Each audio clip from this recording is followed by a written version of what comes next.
last time we caught it with CMR, he was in a hotel room.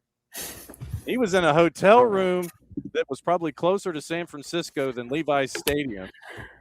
And it's great to see you, my friend. Thanks for dropping back by the morning show. You're on the East Coast, so this way I'm not bugging you at like 6:30 in the morning. Well, first of all, you're not bugging. You never bug me, ever. No matter the time, you never bug me, John. Thank you. I love being here on the show. Yeah. Thanks for having me. Don't ever say that again, because it makes me feel bad and sad and depressed, and I don't want to feel on a Friday ever, but especially on a Friday. Now that I've moved cross country to Florida, so we're on the same time zone, which is convenient. We always like to wrap our time with Michael Parkhurst with his golden retriever Deacon, and Deacon just likes to basically lay on the floor and listen to Michael and go, "Are we done yet? Where's my treat?" And Deacon just kind of sleeps through the whole segment. I have been told that with your move from the left coast to the East Coast, that you had a co-pilot / guardian make the trip with you. Is this accurate? I did. That's 100. Your sources are correct. I have my dog Benito, who could have been or not. I can't confirm. Named after a very famous reggaeton singer. With Bad Bunny. Okay. May have happened. It may have happened. Okay. It took me 5 days to get from San Jose to Miami, Florida, with stops in Phoenix, Fort Stockton that I didn't even know existed in Texas, to then Houston, later to a place I also did not know was part of our planet, called Chipley, Florida, in the Panhandle. Absolutely. An hour from Tallahassee. Yeah. And then from Chipley all the way down through 75 to Miami, Florida. That was the 5-day, 10 to 11 hour average driving time a day road trip from San Jose, from PayPal Park to New Stadium. Wow. So how many times did you have to stop to have Benito take care of business? Oh, I lost track. I stopped counting when I was having lunch with Benito, when I stopped at El Paso for Chipotle, and I set up his plate next to me, and we were having, because it was pouring rain in El Paso. So he's chowing down on his plate. I'm also mowing down my Chipotle bowl. I said, I just got to stop. Whatever happens, happens. And if there's a stomach incident here for both of us, then so be it. I'm not going to count, but they were many. And of course, Murphy's Law. I stayed at a great friend's house and his wife and daughter in Houston. And I'm bragging about my dog, how well-behaved he is, how he never does, which is true. He's a great dog. He never does anything. Cut to, he took a poop and a number one in the front door. 10-300 on the front door. Yeah. So that's Benito in a nutshell. Oh man! And I've done the cross country drive myself, and it took me 4 days to go from LA to Atlanta. Wow! Okay, you're pushing it. Well, yeah, because it was me, and I was taking my dad's car from LA here to Atlanta. So I left late in the afternoon. LA traffic. Stopped in Flagstaff for the night. Okay. Got the only hotel room available because I'd forgotten that Flagstaff was the jumping off point for everybody in their trailers to go to the Grand Canyon. Right. The hotel that I stopped at had one room. It was a smoking room. Oh, no. And it was hideous. And I took it because it was like late at night. And I'm like, dude, I've just got to stop. So then day 2 was Flagstaff to Lubbock, and then stayed in Lubbock and was there for that night, watched some independent baseball. So that was the second night. Then went Lubbock to Conway, Arkansas, and got to stop in Oklahoma City and did some stuff in Oklahoma City on the way through there. And then Conway, Arkansas, just shy of Little Rock, and then Conway to Atlanta was day 4. So that was.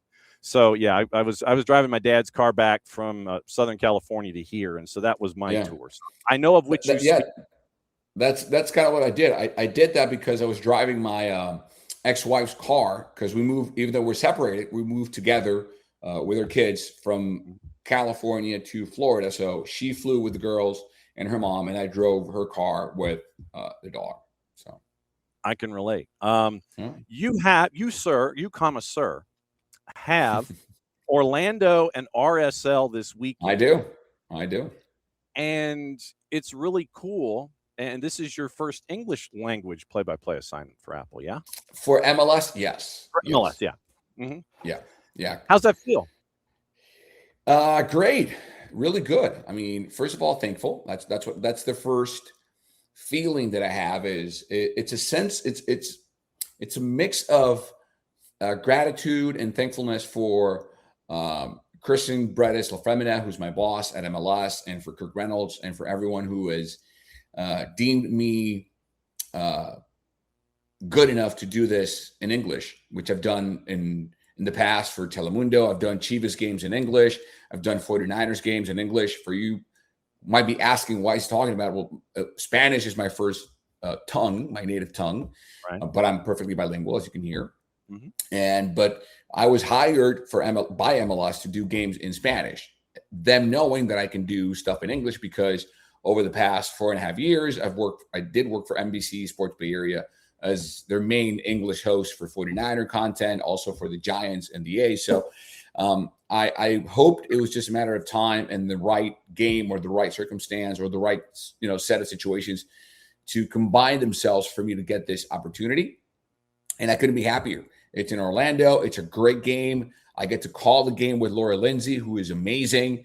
The two guys calling the game in Spanish were friends. They're also from Venezuela, born and raised. So, and I also feel a responsibility to other bilingual broadcasters to prove that we can do this, right? It's not very common, John, as you know, for a Spanish-speaking broadcaster to get the chance to do this in English in any window, whether it's hosting or play-by-play or anything. So I feel a sense of spearheading this initiative or this kind of window and opportunity for the other colleagues like myself who speak 2 languages or more, who want to do this in different platforms.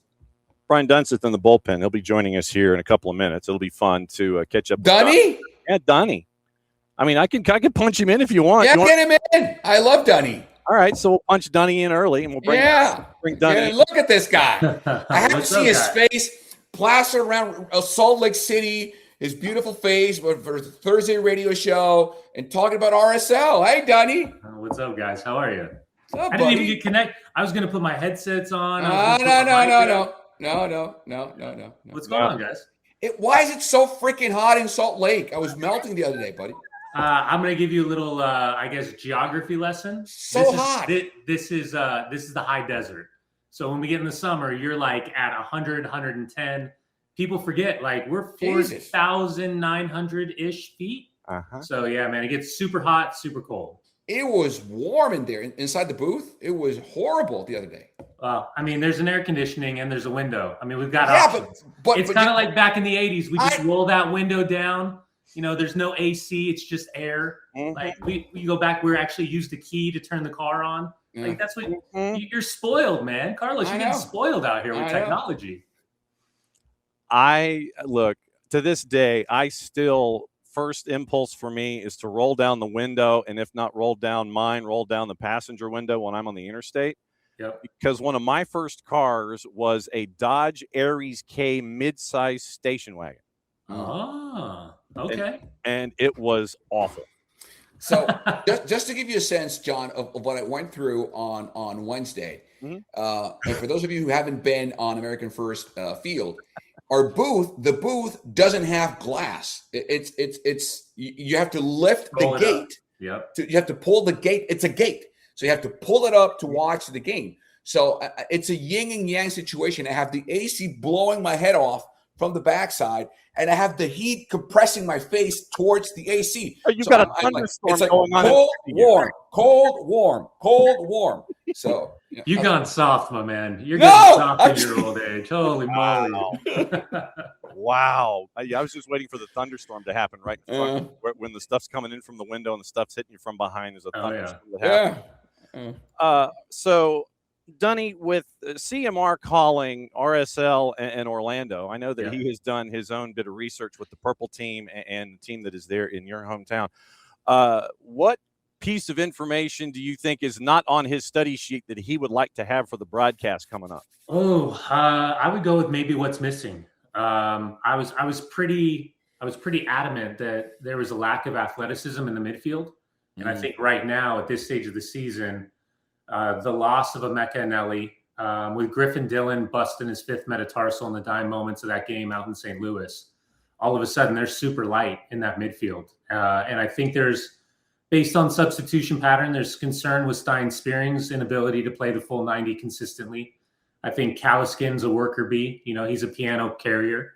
The biggest threat defensively for me has been that right-hand side, even when Gozo was there. Yeah. I don't know if it's a Quentin issue, a DeAndre Yedlin issue, a Marchuk issue, now losing Zach Booth a couple of nights ago. But that right-hand side has always concerned me. They're soft on set pieces and corners. I think that Pablo's talked about that enough. And I guess I would equate this to a Andres Gomez Chicho departure, that we can talk about the caliber of player. We can talk about what Gozo and his kind of elite, sprint to recovery ratio and all those things that come into play. But I think there creates a power vacuum inside of that locker room, whether that's the ability to step on the field or it's kind of a leadership / culture. Because when you kind of replace these guys, they're all different parts of the puzzle. But that was a pretty tight puzzle. And to get through Leagues Cup and to play Tuesday night in Denver against Leon, the RSL had to be the biggest surprise in that top 4 finisher in the Leagues Cup for MLS. So I could see this game as one of those where Pablo's like, man, do I sacrifice maybe another spot in the Western Conference where we're in 4th position and now all of a sudden we're starting to plummet a little bit? Or do I try to get the momentum back on our side, which is always going to be difficult with 3 games in 7 days? CMR, did that help you out? Yeah, I did. I mean, and I agree with what Dunny said. I think Pablo Ruiz being back gives him some muscle there, but not enough. Not enough pace. I mean, he's more of a game manager with through balls. He finds the pocket. He had a great pocket ball in that game against Dallas over Wednesday. Should have been a goal. But yeah, there's not enough muscle there to go head to head with many teams. I agree with that. And the other issue I think they have is, and you can see with the Juarez game, I don't think Pablo trusts Olatunji as a backup 9 behind Solans. He put Gilavogi in that game as a backup 9. He was a starting 9 for that game. So if anything, if he gets a cold, if anything happens to Sergi Solans, I don't know what the backup plan. They don't have another 9. Well, Olatunji, and that's Ari Peel busting his Achilles kill. I mean, that shows you, like, people forget Victor, he had 8 Champions League goals. I mean, this isn't some, like, you're not taking a flyer. Victor's proven at Sparta Prague that he was more than capable of scoring Champions League goals. But it's weird because it's that weird line of, like, I rub my fingers together, like the psychology, like the tactics between the ears, and then like just the physical reaction. And Olatunji, this is the wildest part about this season. You go back to the beginning, Olatunji takes a ball off the eye, almost loses his eye. Match day -2 before their first game at Vancouver. Then all of a sudden, Piol goes down with the Achilles. All of a sudden, Sergi Solans, who was probably looking at a hybrid of like Monarchs minutes and Real Salt Lake minutes, is the man. And he's been incredible. Him and Luna and Gozo, there's just constant like urgency between those 3.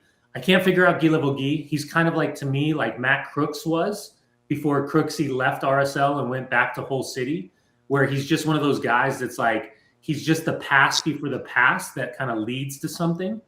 But yeah, I agree with you. Right now, I could see a world in which, if we're being transparent and honest and a fly on the wall in those conversations, I think RSL needs probably 3 players. They need someone to help with Justin Glad's injury, because Arias went from 0 games to 5 in 6 months without playing. It feels like Quentin is always there's like one moment where you're like, oh, I wish you would have done a little bit better. We already talked about the physicality and maybe the player profile in the midfield.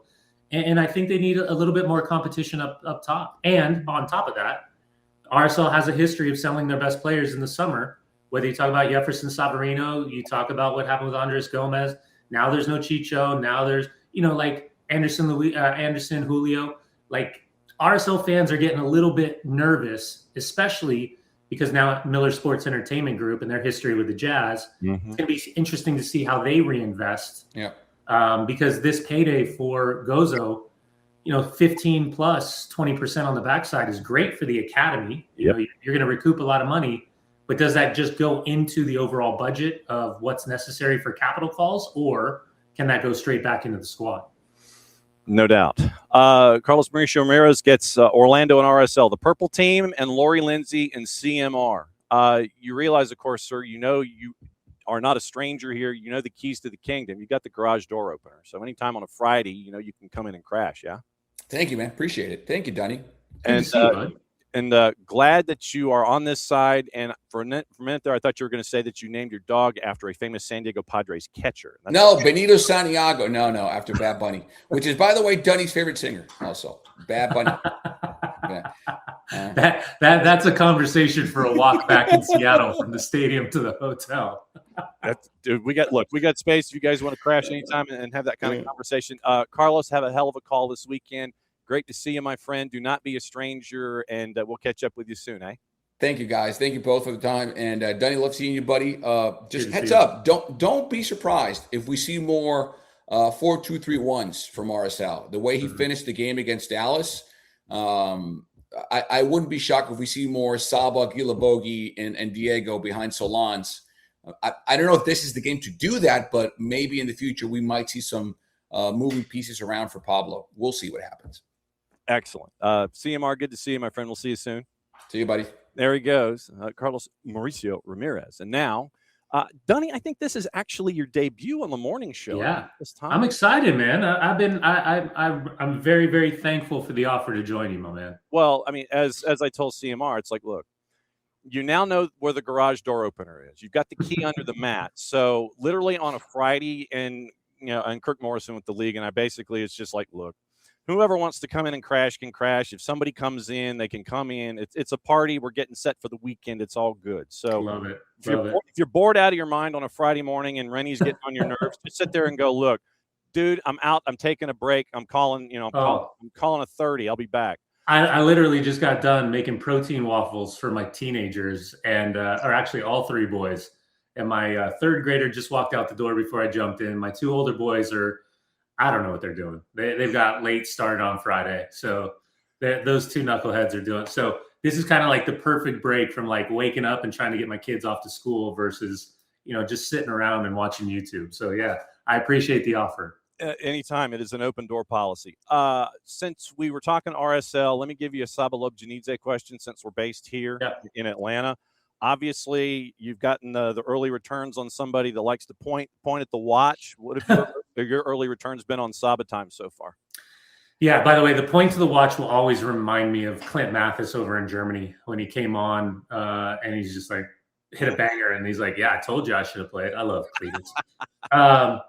Stone Mountain, by the way. Yeah, listen, I've always enjoyed Saba. I really have. Like, I've always felt like, and I don't know if it was like a competition conversation, if it was like a managerial kind of like philosophical tactics. But the one thing that I was surprised at when RSL completed that move was that he was available. But I understand this evolution for Tata and trying to put into place what he wants to do and his guys versus somebody else's guys. That's just, we all know that as players, the moment that somebody else pops in, you're either going to have a huge opportunity or you're going to be sidelined very quickly. Saba, when he got here, one of the conversations that I found myself listening to was, we think he could kind of play in that number 10 position, that pocket position.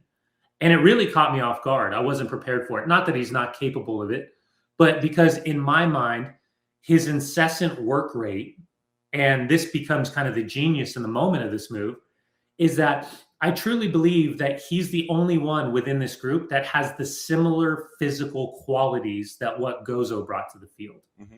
And I'm not saying they're like for like, but I'm saying he's like the first guy that's in that kind of like, I can stretch the field. I can get wide. I like to isolate. You want a quick little combination, I'll lay the ball off and I'm going to burn my tail off to get in behind these guys. Like I can be a little bit tricky. Like I'm okay with like trying to shift and trying to create for myself or early ball versus end line ball, cutback ball, face. So I want to see more of him, but I understand too, with Guy Lavogui coming back fully fit and coming off that unnecessary red on the road at Portland.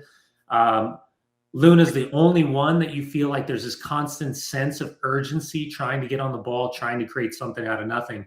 I think Saba's been a solid addition. And I think games like this in Orlando is going to be his chance to prove to the coaching staff that he deserves to be a starter, especially with the space vacated by Gozo. But on top of that, he's got to be a leader amongst men. And we all know that when you get your chance, you can either look at it as a punishment based on who's in that starting 11 alongside of you, or you look at it as a reward and say, okay, I've been chomping at the bit. I've been training really well. This is what I want to do. But it sounds like, and again, this is like, culture, that the locker room appreciates his personality, appreciates his skill set, and he's been looked at as a good addition at this stage of the season. And I think that with Saba here, when there was that time under Gonzalo Pineda where you had all the injuries and you're trying to navigate through all of this, Saba was the guy. Yeah. And you had everything funneling to him. And then there's the pressure that's attached to being the guy. Yeah. And then when everybody gets healthy, you are a guy. You're not the guy, but you still have that pressure that's attached to you of needing to feel like you need to continue to produce at that rate. Yeah. And I think that weighed on him. And you could tell that there were times where he was pressing and things weren't going. It's like, and it's easier said than done, tranquilo. Yeah. But with Saba, it seemed like he was trying too hard at times. And I think that a fresh start was probably. Yeah. And I'm of the belief, and maybe this is just purely because of my playing career and now, watching my kids go through the soccer system. I've got a 17-year-old, a 14-year-old, and an 8-year-old. I really do believe that having a different voice and having a new city and a new club and all of those things, there's something to be said about those lifers, right? There's only a few Kobe Jones or Duncan Outons or Benny Olsons that are, the one club that they've played with forever. But I like the idea of a new interpretation, different formations, different non-negotiables, but within all of this, there was times where I found myself watching Atlanta United and very similar, thinking, well, what's Saba's role in this? Like, okay, you brought Almiron in, you've got Miranchuk, like who's going to play wide? Like what are you trying? Are you just putting a bunch of good players on the field at the same time? Is there really passing patterns and structures and ideas breaking down? Are you good enough to break down the opponent? Are you better against a back three, hybrid five, or flat four? Are you possession based? Do you just play for transition moments? I never felt like there was that consistency of an identity with Atlanta United in these last couple of years because of so much change and the roster being spliced and who's the GM, who's the sporting director, who's the director of, like all those weird, I don't know, labels that we're seeing now that give somebody more of a presence than some other team. It's odd to me, but yeah, he's a good, I think at this stage, he's a very good piece to a puzzle. You don't want to rely on him as solely a focal point. Right. I know that I'm about to get in trouble because I have about 19 gazillion topics for you. When do you turn into a pumpkin? How about I could probably go, let's see, good 20, 25 minutes with you. Okay. Okay. So we'll take you to a quarter till, and if you need a note to get into class, just let me know. Awesome. Okay. So here are my topics, and we can go whatever direction you want. I have a National Soccer Hall of Fame question for you. Okay. I have obviously the LAFC question for you because you and fellow Florida State University alum Max Bretos are doing LAFC and LAFC. It's like it's like Mary Hartman. It's LAFC. Yeah. I got Leagues Cup we got to talk about, and then you got into that with RSL a little bit. And then considering you were part of host broadcast with the cup that the world was chasing, I wanted to find out where you think MLS is right now as a league when it comes to top 12, because we think that really, Jason and I were having this talk the other day, MLS could be number 5, number 6 in the world right now. Everybody's sitting there thinking number 12, because 5 to 12, I think, is a tight group. What it would take to get to 5. So dealer's choice, where do you want to go? Let's go top of the list. Let's start at the very top. All right, National Soccer Hall of Fame question. Yeah. Why in the hell is Clive Charles already not in the Hall of Fame? Oh, man, you went with the nuclear bomb right off the top. Okay. Well, for clarity's sake, Clive Charles was my Olympic team coach in 2000. He was the assistant coach for Steve Sampson in 98. Don't let that spoil this conversation. Mm-hmm. He was the first Black player to play for West Ham, or one of the first Black players to play for West Ham before going over to Portland and being a Portland Timber. He's in the Portland Timber, I don't know what they call it, ring of whatever. His name is in the stadium up at Providence Park. And he's got a couple placards around the stadium. You know, University of Portland and everything they did on the men's and women's side. And I was his captain in 2000, just so I can lay this as the foundation of why I'm so adamant about this subject. And my son, my middle boy, is named Micah Clive. Yep. So this was, he and Rocky Ray Hudson are the two most iconic coaches that had the biggest influence on my life as a player. And Ray's amazing, obviously, because he's Rocky. Mm-hmm. But Clive was a father figure, and I've never, and this is the craziest part, this is the biggest compliment I can give Clive. I've never heard a single soul say a bad thing about him. Not a single soul. I mean, even if you despised him, you couldn't say a bad thing about him, because that was more on you than it was on him. The fact that whatever capacity to put him into this voting process, whether it's as a coach, as an influencer amongst men and women, or it's a builder category, whatever you got to do, it's a tragedy that he's not in the National Soccer Hall of Fame. And I have been a part of, I can remember Aiden Brown, who's currently the goalkeeper coach in San Jose for Bruce Arena. You know, he kept hitting me up and trying to put together some type of behind the scenes momentum just to get him front and center. So again, I'm not privy to the voting process or how this calculated formula gets put in play for people to be put on the ballot in whatever capacity necessary. But it is absolutely a tragedy that he hasn't been acknowledged the way that he needs to be acknowledged, because you could put a poll out there publicly on whatever platform you need to find for former players of where Clive ranks in their like top 3 influential on and off the field. And I guarantee you, nobody's saying number 2. Everybody's saying number 1. And he's in the semifinals list again this year. And there's 10 names, literally there are 10 names that are in this eligibility section.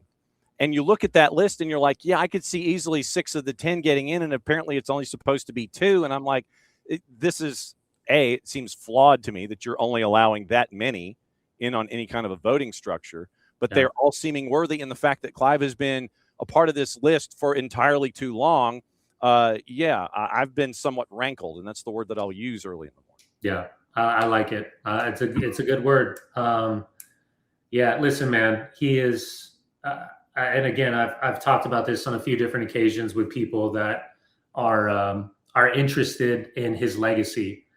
And it is, again, if you had the opportunity to ever be around him, both on the field or off the field. I mean, I'll give you a great quick story about him. He was, and again, this is a time in which heading into, from 97 to 2000, September of 2000, we were together every month. And it was, it was an incredible laundry list of human beings that were on that team. And whether you're Johnny O'Brien or Josh Wolf or Ben Olsen or Connor Casey or Petey Vinus or, Chad McCarty and myself, Aiden Brown, Timmy Howard. I mean, we had that, and that's just naming a few. Landon was a little knucklehead coming off the bench and showcasing his personality and what his future was going to look like. But we would go to Europe quite often. And one of the games, one of the trips as captain, we decided, because we were back in England, like, let's tease Clive a little bit.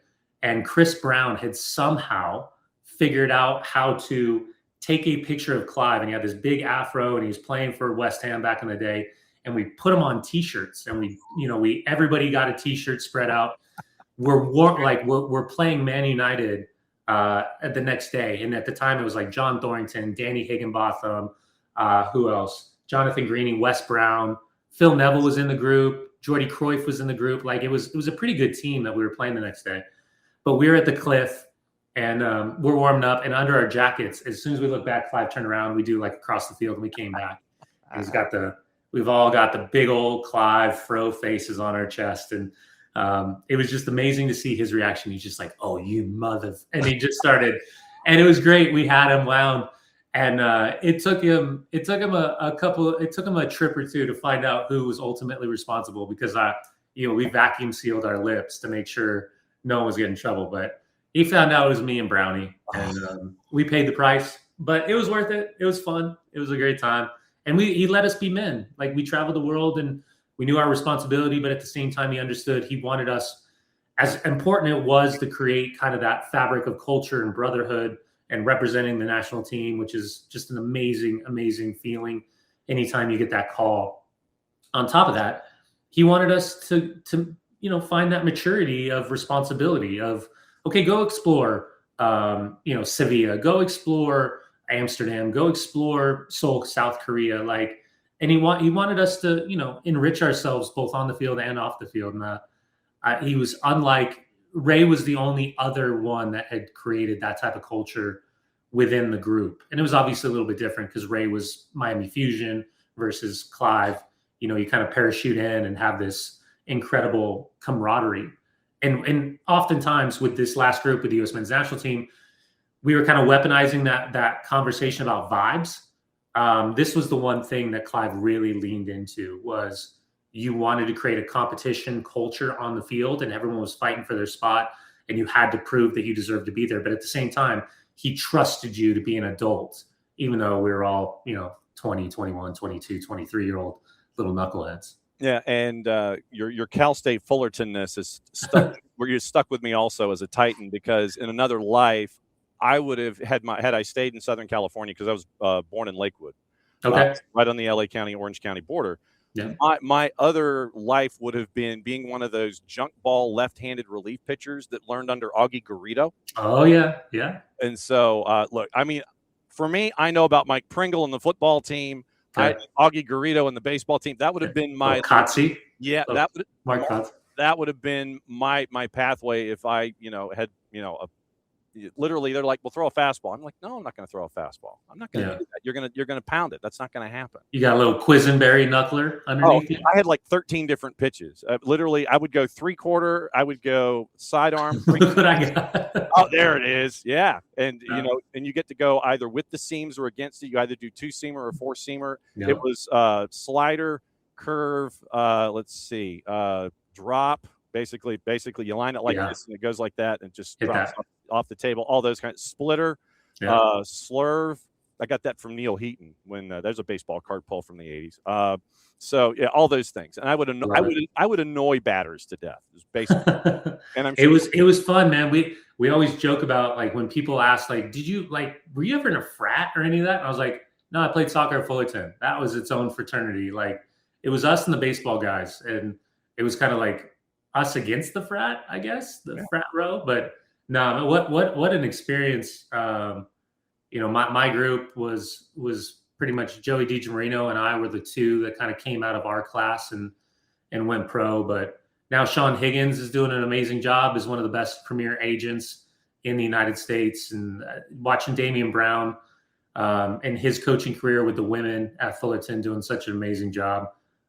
Wish I had a stronger connection with the university, but hey, it was a fun 3 semesters where I didn't have to declare. Well, I had to declare a major. I did not declare a major, but more importantly, I never had study school. So within all of that, my GPA was high enough to constantly avoid the punishment of Big Al and Bob Allen. 10-minute warning with Brian Dunseth on the maiden voyage here on the morning show. Let's get into the MLS-y stuff. What in the wide world of sports happened with LAFC in Colorado? So rotation, I think. Well, I want to give Mark Dos Santos credit, right? Because there's a lot of it. The moment that he took over for Steve Cherundolo, I was a bit surprised, if we're being transparent, about the wording of the way that both John Thornton and Mark Dos Santos had decided to inadvertently kind of change course on Cherundolo's tenure, where, that loss in Vancouver, it was like, well, I don't think we need to be as defensive. And I like, at the time I was like, oh, that kind of feels like a weird way to go out when Cherundolo did so much great things and got so far in so many different, whether you're talking about CONCACAF Champions Cup, you're talking about FIFA Club World Cup, you're talking a qualification beating Club America at home, whether you talk about these MLS Cup finals, Leagues Cup finals, all of these, like they're perennial kind of like championship match finishers. Mm-hmm. And they came up short. And listen, LAFC fans are absolutely spoiled because they have an incredible stadium with an incredible environment, with a team down the West Coast that really mimics what Atlanta United and Mr. Arthur Blank were doing. We're, spending money and having the capital and the influence and the commercial relevance to, put butts in seats and win games. So that's the challenge for Mark, is when you say that kind of up close, and then all of a sudden we did the San Diego game, and San Diego was so good with the eyeball test and the possession with purpose and creativity that 32-52 and the fans inside BMO were getting pretty frustrated with how deep LAFC was sitting. And I don't think that was by design. I think that was by San Diego's ability. And they had chances in transition, and San Diego's a transition team, right? They're fine, Porteous, big switch to Denny Bouanga, Delgado cutting ball to Sonny, split the line, see if you get David Martinez in transitional, all these things. So they lose the game against San Diego. They go to Colorado. The changes are significant. I mean, Schaffelberg, Boyd, and Abobasi are the three players starting. That looks and feels completely different than Sonny and Denny and David Martinez. Yeah. They've got injury concerns. Colorado has a good amount of bite, like Hasmati and Wayne Frederick, the two 22-year-olds I thought were incredibly athletic and really, really smart. And the reality is that Colorado didn't play in Leagues Cup. So you've got 8 games for LAFC, 4 games for Colorado, the freshness and the rotation. Now, as I say that, LAFC just doesn't feel goal threatening right now in these last 2 matches, which is wild because let me see if I can recall this. El Tráfico away 3-0 against LA Galaxy, 3-1 at home against Real Salt Lake. Was it 4-0 against Sporting Kansas City maybe? So all of a sudden, it's a lot of goals that you're scoring.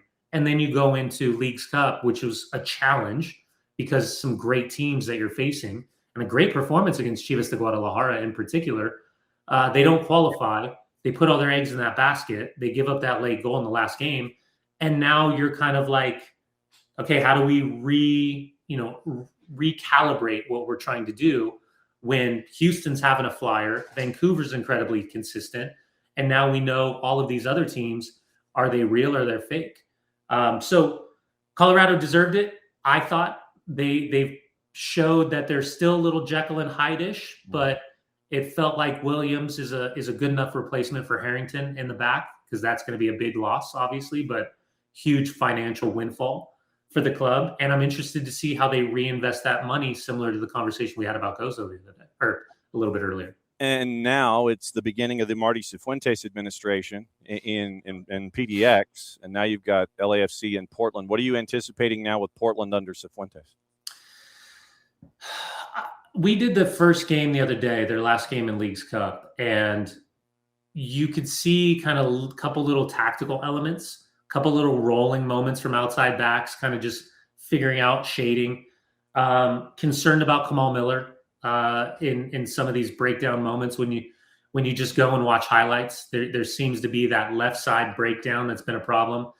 I'm keeping an eye on Finn Sermon. He's been given the captain's band right now, but he was supposed to be the center back that was sold, not necessarily Lucas Harrington. That was all the talk, that Portland was going to capitalize on his stardom based on what he's doing both with club and country in New Zealand.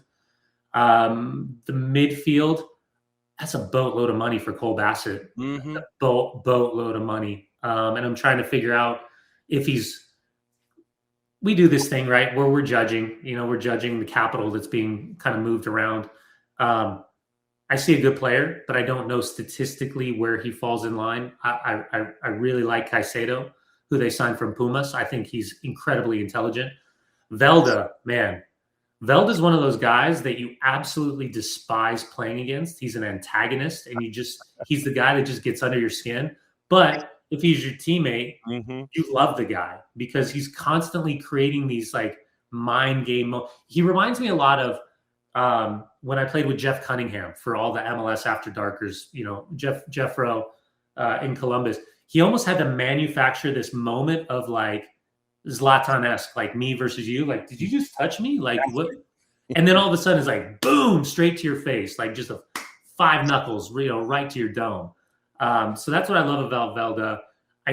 I'm still not sure about the rumors with Kevin Kelsey with Glasgow Rangers. That did come out the 24 hours in advance of our game that we called the other day. Seems like Da Costa he's just a completely different player than Evander, and that's not good and that's not bad. Yeah. So I think as that evolution continues to happen, and Ari Lassiter has probably benefited most from these moments and the departure of Phil Neville because they looked lost. I didn't see enough clarity under Phil on both sides of the ball that it felt like there was going to be a consistent level. They were going to have extreme highs and extreme lows. And it feels like with Cifuentes that there's a good baseline of experience, whether that's Hammarby or QPR or Leicester City, that he's had enough different variations of how he's experienced his coaching so far, his young tenure, but also put in line with the philosophy of, the Jordi Cruyff, Barcelona, La Masia development pattern. So the Brandon Bai non-contact the other night is very concerning at right back because that means Eric Miller is going to have to be relied on with Mosquera still injured. But it feels like a team that maybe similar to last year right now with these components. 7, 6, 7, 8-ish in the Western Conference. But I mean, who knows? I didn't have Houston making this run. I didn't have St. Louis making this run. San Jose's in a spiral. Seattle's in a death spiral right now. And Real Salt Lake has a couple flat tires with their performances. So like every other year, we know Vancouver, we know LAFC, but San Diego looks like, I was going to say, going to have a good statement of intent, and then they go to Portland and get hammered with no Andres Dreyer because of that silly yellow card. By the way, no fun, police. Can we get past taking off our jersey and being shown a yellow card? Yeah. Like, we already have the delay because of VAR. Like, can we just get away from like taking showing yellow cards for people celebrating goals? I don't know. Anyways, I'm off my rocker. No. Well, that's what we're here for. That's we are a non-rocker zone. We don't. The MV Palatero getting the red, so he's absent is not cool. When you mentioned Velda, 3 guys came to mind for me as a hockey guy: Sean Avery, Claude Lemieux, or Tom Wilson these days with the Washington Capitals. Oh, okay. It's like you hate them, but if they're on your team, you're like, yeah, dig it. I mean, my last tenure in Columbus, I'll go deep. You had Rick Nash as the 19-year-old. Oh, yeah. And anytime he got touched, you just see Jody Shelley pop. Oh, yes. Jody Shelley. That's a good one. And I didn't realize he's the analyst for the Blue Jackets for their television until I was in state. Like, I was lucky enough to go catch a game when I was doing a Columbus game a couple of years ago. And I was like, wait a second. I saw him pummel people. I remember he crushed Ty Domi and Brashear and all that stuff. And I was like, I would never want to be on that man's bad side. No. You've got to head out the door. So I have topics on the table. We can go top of the hour. I can push it. I got nothing. I don't. Yeah, but you're straight. I like this conversation. Well, what we'll do is this. All right. So I'll meet you in the middle here. Coolest moment that you had being HBS for the World Cup was what? Oh man. Choice D, all the above. I got to give a shout out to the crew that I was with. Ellen, she's outstanding as a talent. She was the first female play-by-play for FIFA ever on the male side in the men's game. She is an outstanding talent, and I'm really excited to see what her future looks like. She calls on the women's side the Super League. She's Champions League finals, all this stuff. England women. Like, she is a rock star. She's a superstar. I was so impressed with her handle on the game and her rhythm, and like she was outstanding. And then everybody from Robo and everyone behind the scenes. Like, I was lucky enough to be with a group that FIFA World Cup, Champions League, FA Cups, final. These are all finals that they've done. Premier League, ITV, BBC Sport, TNT Sports over in England. They accepted me immediately, and we were together every day for basically, what was it, like 30 days? We did 5 games down in Monterrey, Mexico. What an incredible city. What incredible people. That stadium, in my humble opinion, as night falls and the sunset, is the most beautiful setting that I've ever been a part of. Absolutely gorgeous. And then we ended July 4th out in Philly for France against Paraguay, which was... Paraguay was holding on for dear life. It would have been more fascinating if it had been Germany, but credit to Paraguay. It was a hell of a battle. I think it had to have been, and we saw some amazing games. I mean, my games, just to be really quick, were Sweden, Tunisia. Tunisia implodes. Yes. Herb Renard shows up, the sexiest man, and on the sideline. 3 buttons on the white shirt. Yeah. And by the way, 2 of our camera ladies ended up out on a run and ran into him his very first day. And they were just like, huh. And I was like, huh. Like, it was amazing. So the second game was Japan, Tunisia, which was an amazing game. What did we end with? Oh, then we ended with Korea Republic against South Africa. What an incredible meltdown and success that was in real time. And then our first knockout game was Netherlands against Morocco. So I'm going to go with Netherlands, Morocco. Okay. By the way, they had a police dog outside the stadium, which was amazing. And so much credit to the Mexican fans that were there just to watch the World Cup, because after about 15 minutes, this is like the Mexican footballing soccer knowledge. After about 15 minutes, they'd already picked their team. The fans inside the stadium had picked their team for the day based on just like, prove to me that you're worthy of our love. And so Sweden got it. Japan then got it. We thought it was going to be Holland, but it ended up being the Moroccans that got it. And and the South Africans, which was wild because obviously the Mexican fan base's love affair for South Korea, Korea Republic, and Sunny in particular. But they'd go outside the stadium and they'd sing this song. Basically, it was like, we fell in love with the way that you play, and now you're Mexican. And so it was really, really fun to be a part of. But yeah, that Netherlands Morocco game was an outstanding game. Morocco's history, whether you talk about the 17s, the 20s, the Olympic team, AFCON, or the run that they had in the World Cup, like they're a generational powerhouse right now, and it's so much fun to watch. And then a Dutch side where Ronald Koeman switched his formation for the first time for literally 2 years. It was like March of 23, the last time he went to a 3-back system, which to me suggested insecurity and so much affinity and respect and awareness of what Morocco was trying to do. So yeah, that along with being from 7-mile hikes and walks to playing paddle every morning to like just being around a group of people that were so tight. I mean, every meal, lunches, dinners, breakfasts, we were together. We were doing things it was an amazing familial experience in a world in which, me being an American, I wasn't sure what I was walking into in terms of, were they going to respect me? How could I earn their respect? How quickly could I, create organic relationships with them?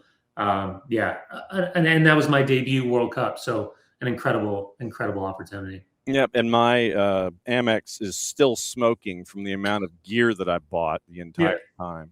I mean, literally. Did you pick up any ranch? I was in Seattle's airport. There was plenty of ranch that was front and center and available. Well, yeah, I can go down the street to the Kroger and get all that. That's but no, literally, I'm still trying to find space for these here in the studio. Oh yeah. I mean, yeah, I'm in serious trouble. That's amazing. Oh yeah, and the T-shirts and everything. Trust me, the boss commandeered all the T-shirts when they walked in the door. She's like, "Oh," and I'm like, "I know what that means." All right. Yeah. Major League Soccer.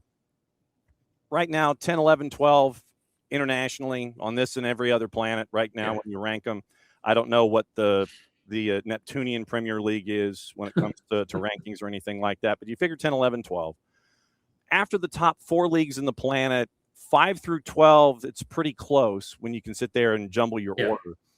For Major League Soccer to capitalize off of the World Cup and what happened here in the country, looking at the economics and the growth of the league and all these other things that are coming down the pike, how do they get to number 5? And how hard of a slog is that going to be? I think it's a piece of opportunity here for MLS to be recognized as one of the top 5 leagues in the world. Yeah, I like the way that you approach this, because I think far too often, you get these bombastic takes and, these definitive lines of confrontation that people try to create. I've been in this league since 1997. I went to the very first game when Tony Meola, and I'll even go deeper, Danny Barber, and a couple of the Cal State Fullerton boys with the New York, New Jersey Metro Stars were at the Rose Bowl playing the Galaxy on opening night of Major League Soccer. And I was there inside that stadium. And I can remember just thinking to myself, and my coach was Clay Coyman growing up, and he had to leave. He was starter right back in the 94 World Cup team in Detroit against Switzerland. Went down, played for LA Lasers indoor, played for Cal Heat, going down to Juarez, was the first American captain of Cruz Azul. So that was and then getting to watch Tony and Lex and Balboa and Harksey and Tab and everyone down in Southern California in the build up to the World Cup. I was like, holy moly. We got a league. I'm at Cal State Fullerton. I'm a freshman right now. Maybe one day. And then fast forward to 97 and July 4th. And, I'm sitting on the bench and making my debut at the Rose Bowl against the LA Galaxy. 98 degrees, by the way, was the halftime entertainment, just to throw it all back. Wow. For the old school heads. Mm-hmm. Listen, I'm unapologetically MLS. And I know at times people can kind of throw it around. Well, you're paid to do that. And I genuinely love this league. And I think that's okay. I think that's fine for me to love this league. But I'm also aware enough that there are certain challenges. And probably the biggest challenge is something that MLS can never overcome, similar to none of the South American teams can overcome, none of the African teams can overcome. And that's for players that have the desire to play on Tuesday and Wednesday nights. And if you have that Champions League desire, which a lot of people from around the world do, well, that's, where you have to find yourself playing your domestic football, your club football. It's the same conversation with Saudi, by the way, same conversation when the money was being dropped in China, same in Japan, same in UAE, same in Qatar. All the Copa Lib teams, those players are going to get pulled. So I think is we can kind of find this appetite for a real conversation that doesn't include these bombastic takes, lighting everything on fire. I think a couple things can be true. Yeah. I think we can acknowledge that this league is incredibly strong, and it's much stronger than people give it credit. And you can live with the high flyers, with the Sonnies and the Mullers and the Griezmanns and the Casemiros and the Messis and the Zlatans and the Thierrys and all those guys. But you can also live in a world where kind of the Miggy Almirons exist, and all of these young, dynamic, quote unquote, foreign designated players are coming in from 19, 20, 21, 22. There's an incredible world for like a David Martinez or for Christopher Velda, who's in the prime of his career, or David Acosta or Hani Mukhtar or Evander and all those things. And as well in this conversation, we can also talk about the Berhalters developing and going over to Borough. We can talk about, Max Arston. We can talk about, now watching Alex Freeman in the competition at Villarreal. We can talk about Gozo. So I think all of these things as a business model can be true, where you can develop and you can sell and you can identify and you can purchase. And then you can still recognize that there's opportunities for eyeballs and butts and seats for these elite players whose, by the way, their competition factor is I want to win, I want to grind, I want to kill you. And how funny is it right now, specific to, Quinn and Kevin the other night, that Inter Miami can be superheroes and they can be villains at the same time. So what do we need to do? Listen, full credit to Don Garber. I can remember being there when Risto Stoichkov was being introduced at New York headquarters of MLS. And I was in the building when Garber was there day one. I can remember Garber talking about, his ownership meeting was a table with 5 chairs, and now it's a boardroom of executives and investors. And I think as the transition period right now, coming off the World Cup during Lionel Messi's tenure, thinking about the transition of power from now Don Garber to Larry Berg, thinking about the evolution of now we're in this final run of this particular build of a season that's going to go to the sprint season that's now going to start on the international calendar. All of these things are important moments for MLS. And I say this with the utmost respect to your question. Stop worrying about where they rank in terms of the perception of the world and just be authentically Major League Soccer. And I also think that comes with a nimbleness of adjusting. And whether that's the calendar, whether that's the playoff format, whether that's taking the reins off of general managers, sporting directors with oversight and allowing teams to just go spin. I was talking to Max the other day. How incredible would it be if in this world that you could actually create a little dynamic that keeping the U.S. players doesn't financially hamper you like a designated player or a U22 initiative. So like the evolution of the roster growth and kind of the free spend, rising tide lifts all ships. I think what Miami is doing is great for the league. Right. I think that allows other teams to come in and say, hold on a second, like Chicago, I want to spend, I want to build, I want to have a training facility, I want a brand new stadium downtown. I have the financial backing to build a super roster. I don't want to necessarily lose Kuipers to add Lewandowski. I think these are kind of this is the rocket path, and I think right now, MLS, I don't think we give enough credit to David Beckham's decision to come to Major League Soccer at a time which changed the trajectory of the league. And on top of that, I think we have to acknowledge where we're at right now is that with the slowing down of expansion, you're seeing multi-billion-dollar investment ownership groups into individual teams. And maybe something like Seattle needs at this point with Adrian Hanauer. Like, do you need to go find a Steve Ballmer or somebody like that to then have the ability for super spend?